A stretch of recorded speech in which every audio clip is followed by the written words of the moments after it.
everyone, and welcome back to part 5 of our informational series for our Ambassador Club. I want to welcome our Ambassador Club members and our guests today, and we have a fun day planned for you. We are going to have a fireside chat with one of our trust officers here at Platte Valley Companies and Mountain Bank, Clark Wisniewski. Thanks, Jill. Thanks for having me. I can already feel the heat from the fireplace, so it's great. I feel like I actually can feel the heat too. Clark, tell us a little bit about yourself, your family, your background. Sure. Well, I have been with Platte Valley Companies for 22 years. Wow. I started when I was a baby.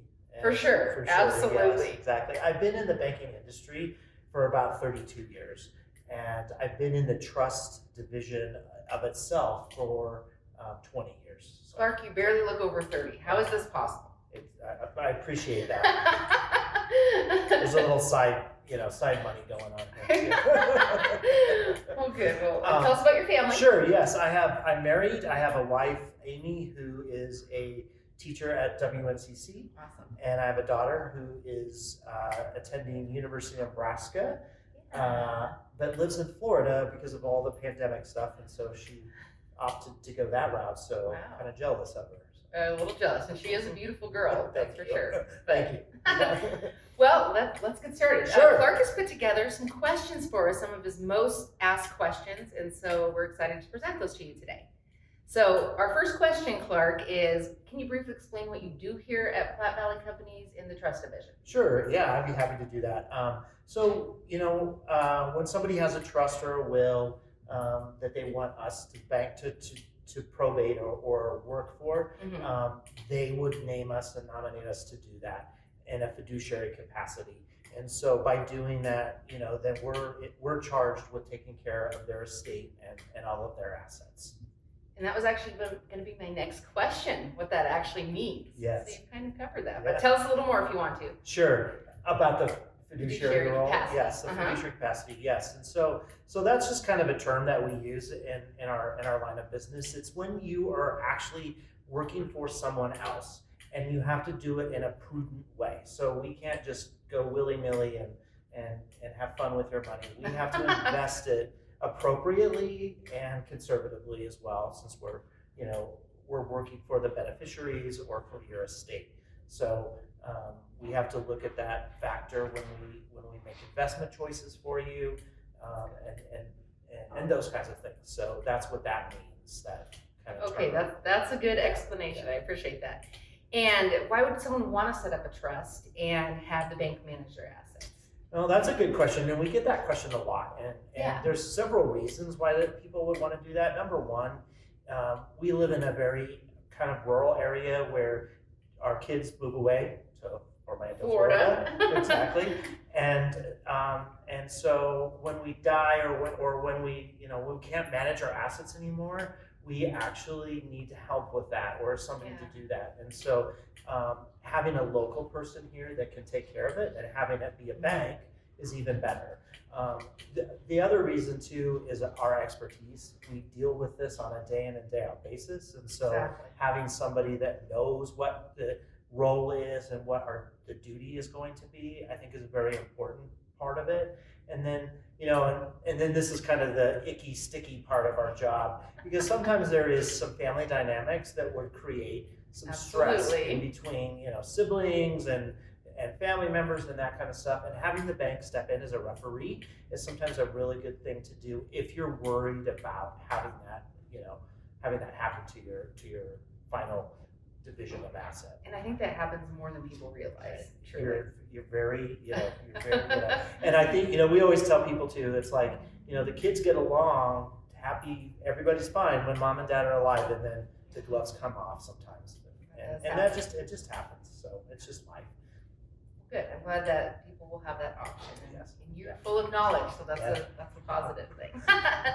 So this is always one of my favorite questions when we have our informational series. What are the most common misconceptions about starting a trust or trust departments in general? Sure, yeah, the trusts have some misconceptions. I think one of the big misconceptions is that you have to have a lot of money to have a trust and to deal with us. And that is a misconception, because we do not care how much you have. And so And so that's a misconception. Another misconception that we get a lot of times is the fact that people think that they lose control and the bank is going to take over my stuff and I'm not going to be able to decide how that goes. But the bank is working in your best interest, and whatever you write down and document in your will or your trust, we're going to do. And so that's a big misconception as well. And another one that we have that, and this happens in larger institutions and in larger trust banks, that everything is done in-house. So we have accountants and we've got investment advisors and we have tax planners and all of that. We do not do that. We actually like to do what's like a team approach, in the fact that we use your tax accountant, we use your attorney that drew up your document, we use your investment advisor. So you don't have to have it all in-house. We have that capability if you need us to have that capability, but we like to have that option to use kind of a do-a-team approach. So those are I like the team effort. That makes sense. It does. It makes sense. Good. And those are some of our misconceptions that we get. Those are common ones. I would say those are the main ones that I get as well. Yeah. So, okay, big question of the day. Can I avoid taxes if I set up a trust? Well, that is the hot topic of anybody's questions. Especially this time of year. Especially this time of year, because everybody's getting ready to do their taxes, and they start to get that, dry knot in their throat when they have to write the check to the IRS. For sure. And so a lot of times people think that is a golden reason. I'm going to set up a trust to avoid paying taxes. If that's the reason that you're setting up a trust, that might not be a really good thing to do. We ask that anytime that you have questions about that, you involve your tax planner, you involve your financial advisor, and your trust officer, and to kind of help design a plan, because there are ways that people can avoid paying taxes or limiting the amount of taxes that they pay. And anytime that you